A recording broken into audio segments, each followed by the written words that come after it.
ஆண்டுடைய பரிசுத்த நாமம் மகிமைப்படுவதாக. நீங்கள் சுகமாயிருப்பீர்கள் என்று கர்த்தருக்குள் விசுவாசிக்கிறோம். மனமகிழ்ச்சி நேரம் என்கிறதான இந்த நிகழ்ச்சிக்கு உங்களை அன்போடு கூட வரவேற்கிறோம். இதை பார்த்து ஒவ்வொரு வாரமும் பயனடைகிற உங்கள் ஒவ்வொருவருக்காகவும் கர்த்தரை ஸ்தோத்திரிக்கிறோம். நிச்சயமாகவே இதில் பேசப்படுகிற கர்த்தருடைய வார்த்தைகள் உங்கள் வாழ்க்கையை கட்டி எழுப்பும் என்பதில் எந்த விதமான சந்தேகமும் இல்லை. தொடர்ந்து இந்த நிகழ்ச்சிக்கு நீங்கள் உங்களுடைய ஆதரவை கொடுங்கள். இந்த மனமகிழ்ச்சி நேரம், இந்த காமா ஊழியத்திற்காக நீங்கள் ஒவ்வொரு நாளும் ஜெபிக்கும்படி, அவர்களுடைய தேவைகளை கர்த்தர் சந்திப்பதற்காக நீங்கள் ஜெபிக்கும்படியும் உங்களை அன்போடு கூட கேட்கிறோம். கர்த்தருடைய நாமம் மகிமைப்படுவதாக.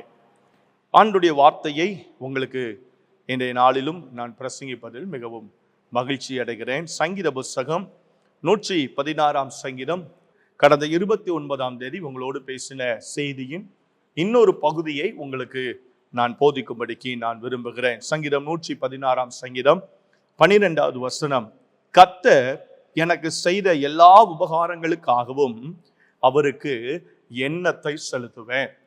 கர்த்தருக்கு ஸ்தோத்திரம் உண்டாவதாக. ஆண்டவர் எனக்கு எல்லா அற்புதங்களையும் செய்கிறார், அதிசயங்களை செய்கிறார், என்னை நடத்துகிறார், பலப்படுத்துகிறார், என் குடும்பத்தை பாதுகாக்கிறார். எனக்கு எல்லா உபகாரமும் அவர் செய்கிறார். அவர் எனக்கு செய்யாததே கிடையாது. கர்த்தர் சகல நன்மைகளையும் என் வாழ்க்கையில் அவர் அழகாய் வடிவமைத்து ஷெட்யூல் போட்டு பிளான் பண்ணி என்னுடைய வாழ்க்கையில் எல்லாவற்றையும் அவர் செய்கிறார். அப்படி செய்கிற தேவனுக்கு நான் எண்ணத்தை செலுத்துவேன். எண்ணத்தை ஒரு வாஞ்சையோடு சங்கீதக்காரன் இந்த வார்த்தையை, இந்த கேள்வியை அவன் கேட்கிறதை பார்க்கிறோம். திருப்பி நான் அவருக்கு என்ன செலுத்துவது? கர்த்தருக்கு ஸ்தோத்திரம் உண்டாவதாக. அதான் நன்றி உணர்வு. கர்த்தருக்கு ஸ்தோத்திரம் உண்டாகட்டும். நான் எண்ணத்தை அவருக்கு செலுத்துவேன். என்னுடைய பணமோ பொருளோ என்னுடைய பதவியோ எதுவும் அவர் எனக்கு செய்த நன்மைகளுக்கு, அவர் என்னுடைய வாழ்க்கையில் செய்த அற்புதங்களுக்கு, என் பிள்ளைகள் வாழ்க்கையில் செய்த நன்மைகளுக்கு, என் தொழில, பிசினஸ்ல, ஊழியத்துல, படிப்புல கர்த்தர் செய்த நன்மைகளுக்கு இவை எதுவும் ஈடாக முடியாது. அப்படியானால் நான் எண்ணத்தை திரும்ப செலுத்துவது. அப்படி நான் எதை செலுத்தினால் உபகாரம் செய்த தேவன் என் மேல பிரியமாக இருப்பார், அதை ஏற்றுக்கொள்ளுவார். நான் எண்ணத்தை அப்படி ஆண்டவருக்கு மீண்டும் செலுத்தும் போது அவருடைய இருதயம் சந்தோஷப்படும் என்கிறதான ஒரு கேள்வியோடு, ஒரு நன்றியோடு இந்த வசனத்தை சங்கீதக்காரன் தேவனுக்கு முன்பதாக ஏறெடுக்கிறதை நாம் பார்க்கிறோம். கர்த்தருக்கு ஸ்தோத்திரம் உண்டாவதாக. கடந்த நாட்களிலே சொன்னேன், 3 விதமான காரியங்களை சங்கீதக்காரன் இங்கே தெளிவுபடுத்துகிறார். முதலாவதாக, கர்த்தருடைய நாமத்துக்கு மகிமை உண்டாவதாக, 17வது வசனத்துல, நான் உமக்கு ஸ்தோத்திர பலியை நான் செலுத்துவேன் என்று அவன் தேவனை நோக்கி சொல்லுகிறதை பார்க்கிறோம். கர்த்தருக்கு ஸ்தோத்திரம் உண்டாகட்டும். நான் அவருக்கு எண்ணத்தை செலுத்துவேன். எதிலும் பிரியப்படாத, ஆமென், எதுவும் ஆமென் ஈடாகாத ஒரு காரியமா இருக்கும் பொழுது ஆண்டவருக்கு முன்பதாக நான் ஏறெடுக்கிற ஸ்தோத்திரங்கள், அவர் எனக்கு செய்கிற எல்லா காரியங்களுக்காகவும் நான் கர்த்தரை ஸ்தோத்திரம் பண்ணும் பொழுது, கர்த்தரை துதிக்கும் பொழுது அவைகளை அவர் அங்கீகரித்து அவைகளை எனக்கு நன்மையாக, ஆசீர்வாதமாக மாற பண்ணுகிறார் என்று கடந்த நாட்களில் நாம் தியானித்தோம். இன்றைய நாளிலும் 2வது 3வது காரியத்தை உங்களோடு கூட நான் பகிர்ந்து கொள்ளுகிறேன். நான் அவர் செய்த உபகாரங்களுக்காக அவருக்கு எண்ணத்தை செலுத்துவேன். 2வதாக 13வது வசனம் சொல்லுகிறது, இரட்சிப்பின் பாத்திரத்தை எடுத்துக்கொண்டு, இரட்சிப்பின் பாத்திரத்தை எடுத்துக்கொண்டு கர்த்தருடைய நாமத்தை நான் தொழுது கொள்ளுவேன். என்னை ரட்சித்தாரே, என்னை ஸ்தோத்திரம், ஆமென், அவருடைய பிள்ளையாய் மாற்றினாரே, அவருடைய இரத்தத்தினால் என்னை கழுவி, பாவங்களற ஆமென் என்னை கழுவி சுத்திகரித்து என்னை நீதிமானாக மாற்றி என்னை அவருடைய சொந்த பிள்ளையாய் மாற்றினாரே, அந்த இரட்சித்த தேவனை, அந்த இரட்சிப்பின் மகத்துவத்தை அறிந்து அந்த இரட்சிப்பின் பாத்திரத்தை எடுத்துக்கொண்டு என் கர்த்தரை நான் தொழுது கொள்ளுவேன். அப்படியானால் என் தேவனுக்கு நான் மகிமை செலுத்துவேன் அப்படிங்கிறார். முதலாவது, நான் ஸ்தோத்திர பலிகளை செலுத்துவேன். எண்ணத்தை செலுத்த முடியும், ஸ்தோத்திர பலியை செலுத்த முடியும். 2வது, ஒவ்வொரு விசுவாசியும், ஒவ்வொரு தேவனுடைய பிள்ளையும் கர்த்தருக்கு மகிமை செலுத்த தேவன் நமக்கு ஒரு அழைப்பு தருகிறார். கர்த்தருக்கு ஸ்தோத்திரம் உண்டாவதா. நம்முடைய வாழ்க்கையில் எது நடந்தாலும், நம்முடைய வாழ்க்கையில் எது சம்பவித்தாலும், கர்த்தர் எந்த உயரத்துக்கு கொண்டு போனாலும், தேவன் எந்த உச்சத்துக்கு கொண்டு போனாலும், எந்த ஒரு மேன்மைக்கு கத்தனமை கொண்டு போனாலும், மகிமை தேவனுக்கு உரியதாய் நம்முடைய வாழ்க்கையில் மாற வேண்டும். கர்த்தருக்கு ஸ்தோத்திரம் உண்டாகட்டும். ஒருபோதும் அந்த மகிமை நமக்குரியதாய் மாறிவிடக்கூடாது. திருச்சபைக்கு போய்விடக்கூடாது, ஊழியர்களுக்கு போய்விடக்கூடாது, வேறு எந்த மனிதனுக்கு போய்விடக்கூடாது, வேறு எந்த அதிகாரிக்கும் போய்விடக்கூடாது. கர்த்தருக்கு ஸ்தோத்திரம் உண்டாவதாக. அவருடைய நாமத்தை வீணிலே வழங்குவதற்கு அவர் ஒருபோதும் சம்பதிக்கிற தேவனே அல்ல. ஆகவே சங்கீதக்காரன் இந்த இடத்தில் சொல்லுகிறான், நான் கர்த்தருக்கு ஸ்தோத்திர பலிகளை மட்டுமல்ல, அவருக்கு உரிய மகிமையை நான் அவருக்கு செலுத்துவேன். கர்த்தருக்கு ஸ்தோத்திரம் உண்டாகட்டும். அவருக்குரிய மகிமையை நான் அவருக்கு செலுத்துவேன். கர்த்தருக்கு ஸ்தோத்திரம் உண்டாவதாக. ஏசாயா தீர்க்கதரிசன புத்தகம் 42வது அதிகாரம் 12வது வசனத்தை நீங்கள் வாசித்து பார்ப்பீர்களானால், கர்த்தருக்கு மகிமையை செலுத்தி அவர் துதியை தீவுகளில் அறிவிப்பார்களாக என்று வேதத்துல நம்ம வாசிக்கிறோம். கர்த்தருக்குரிய மகிமையை ஒவ்வொரு விசுவாசியும் தேவனுக்கு செலுத்த வேண்டும் என்பதில் ஆண்டவர் மிகவும் கவனம் உள்ளவராயிருக்கிறார். கர்த்தருக்கு ஸ்தோத்திரம் உண்டாவதா. அவருடைய மகிமை அவருக்குரியது, அவருடைய கனம் அவருக்குரியது. அவர்தான் எல்லா துதி, கன, மகிமை, பேர், புகழ், பிரஸ்தாபம் எல்லாவற்றுக்கும் உரியவர். நாம் ஆராதிக்கிற தேவன் ஒருவர்தான். கர்த்தருக்கு ஸ்தோத்திரம் உண்டாவதா. எல்லா துதி, கனம், மகிமை, பேர், புகழ், பிரஸ்தாபத்துக்கு உரியவர் நாம் ஆராதிக்கிற ஆண்டவர் ஆகிய இயேசு கிறிஸ்து. ஆகவேதான் கர்த்தருக்கு நான் மகிமையை செலுத்துவேன் என்று வேதத்துல நம்ம வாசிக்கிறோம். 96ஆம் சங்கீதம் 8வது வசனத்துல வாசிக்கும் பொழுது வேதம் சொல்லுகிறது, கர்த்தருக்கு அவருடைய நாமத்துக்குரிய மகிமையை செலுத்தி காணிக்கைகளை கொண்டு வந்து அவருடைய பிரகாரங்களில் பிரவேசியுங்கள் என்று வேதத்துல நம்ம வாசிக்கிறோம். அவருடைய நாமத்துக்குரிய மகிமையை அவருக்கு செலுத்தி அவருடைய நாமத்தை நாம் தொழுது கொள்ள வேண்டும். கர்த்தருக்கு ஸ்தோத்திரம் உண்டாவதாக. அவர் எனக்கு என்ன செய்தார், கர்த்தர் எனக்கு என்ன செய்தார், என் வாழ்க்கையில் நடக்கிற எல்லாம் என் தேவன் நிர்ணயம் பண்ணினது, என் கர்த்தரால் முன்குறிக்கப்பட்டது, என் தேவனுடைய கரத்தின் கிரியைகள். ஆமென். அது யாரை கொண்டு செய்தாலும் சரி, எந்த சூழ்நிலையில் எவரை கொண்டு செய்தாலும் சரி, செய்கிறவர் தேவன்தான், செய்கிறவர் தேவன்தான். அந்த ஒரு நம்பிக்கை, அந்த ஒரு இடத்திற்கு உங்களுடைய இருதயம் வந்து விடுமானால் ஒருபோதும் மகிமையை நீங்கள் வேறு ஒருவருக்கும் செலுத்த முடியாது. கர்த்தருக்கு ஸ்தோத்திரம் உண்டாவதாக.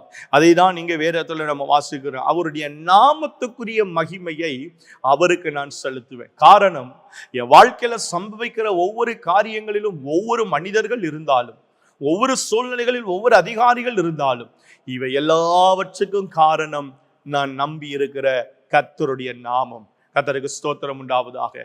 எனக்காக செயல்படுகிற தேவன், என்னுடைய பட்சத்தில் பக்கத்தில் இருந்து செயலாற்றுகிற தேவன், அவர் எனக்கானதை, எனக்குரியதை இவைகள் எல்லாம் செய்கிறபடியினால் மகிமையை ஒருபோதும் நான் வேறு எந்த மனிதனுக்கும் செலுத்துவதில்லை, என் தேவாதி தேவனுக்கு மட்டுமே நான் செலுத்துவேன் என்று சங்கீதக்காரன் கர்த்தரை துதிக்கிறதை பார்க்கிறோம்.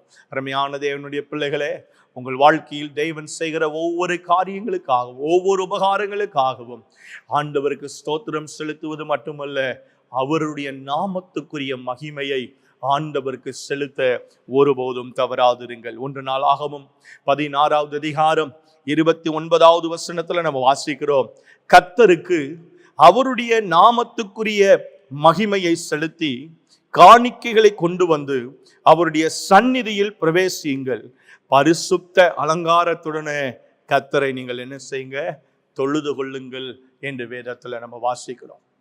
அப்படியானால் அவர் எனக்கு செய்த எல்லா உபகாரங்களுக்காகவும் நான் எண்ணத்தை கர்த்தருக்கு செலுத்துவது, என் பணம் அல்ல, பதவி அல்ல, புகழ் அல்ல, ஆமென், என்னுடைய பொருள் அல்ல, என்னுடைய நாவிலிருந்து பிறந்து வருகிற கர்த்தரை துதிக்கிற அந்த துதி, அந்த ஸ்தோத்திர பலிகள், எது செய்தாலும் கர்த்தரே அதை செய்தார் என்று அவருடைய நாமத்துக்குரிய மகிமையை நான் தேவனுக்கு செலுத்தும் பொழுது அதில் பிரியப்படுகிற தேவன் அதற்குரிய ஆசீர்வாதத்தை என் சிரசு மேல தருவதற்கு அவர் உண்மையுள்ளவராயிருக்கிறார்.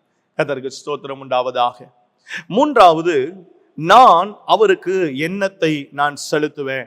14வது வசனத்துல வேதம் சொல்லுகிறது, நான் கர்த்தருக்கு செய்த பொருத்தனைகளை அவருக்கு செலுத்துவேன். அதற்கு ஸ்தோத்திரம் உண்டாவதாக.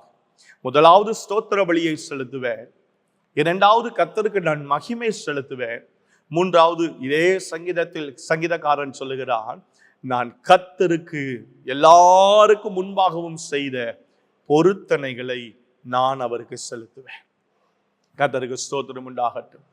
தேவனுக்கு பொருத்தனை செய்ய வேண்டும் என்று, தேவனுக்கு ஒரு காரியத்தை செய்ய வேண்டும் என்று பொருத்தனை செய்வோமானால் அதை செய்து முடித்து விட வேண்டும். பொருத்தனை செய்துவிட்டு பின்வாங்குவது அது பாவம் என்று நீதிபதிகளில் நம்ம வாசிக்கிறோம். ஆகவே நாம் பொருத்தனை செய்வோமானால் அதை செய்வதற்குரிய கிருபையை கேட்டு அதை முழுவதும் கர்த்தருக்கு செய்து விட வேண்டும். வேதத்தில் அநேகர் பொருத்தனை செய்தார். நல்ல ஒரு உதாரணம் அன்னாள். 1 சாமுவேலில் நம்ம வாசிக்கிறோம், ஆண்டவரே எனக்கு ஒரு குழந்தையை தாரும், நீர் எனக்கு ஒரு குழந்தையை தருவீரானால் அதை நான் உமக்கே நான் திரும்ப செலுத்துவேன் என்று பொருத்தனை பண்ணினார். கர்த்தருக்கு ஸ்தோத்திரம் உண்டாவதாக. அந்த பொருத்தனையை அங்கீகரிக்கிற கர்த்தர் அவளுடைய ஜெபத்தை அங்கீகரிப்பது மட்டுமல்லாமல் அந்த பொருத்தனைகளின்படியே அவள் செய்வாள் என்று அவளை நம்பி அவள் ஜெபத்திற்கு பதில் கொடுக்கிற விதமாய் அவளுக்கு குழந்தையை கர்த்தர் கொடுத்தார். கர்த்தருக்கு ஸ்தோத்திரம் உண்டாவதாக. அன்னாலும் தாம் பண்ணின பொருத்தனையில் அவள் உண்மையாயிருந்தாள். அவளும் தான் பண்ணின பொருத்தனையில் அவள் உண்மையாயிருந்து கர்த்தருக்கு முன்பதாக அந்த குழந்தையை தேவனுக்கே கொண்டு போய் கொடுத்தாள். கர்த்தருக்கு ஸ்தோத்திரம் உண்டாவதாக. 50ஆம் சங்கீதம் 14வது வசனத்துல நம்ம வாசிக்கிறோம், நீ தேவனுக்கு ஸ்தோத்திர பலியிட்டு உன்னதமானவருக்கு உன் பொருத்தனைகளை செலுத்து.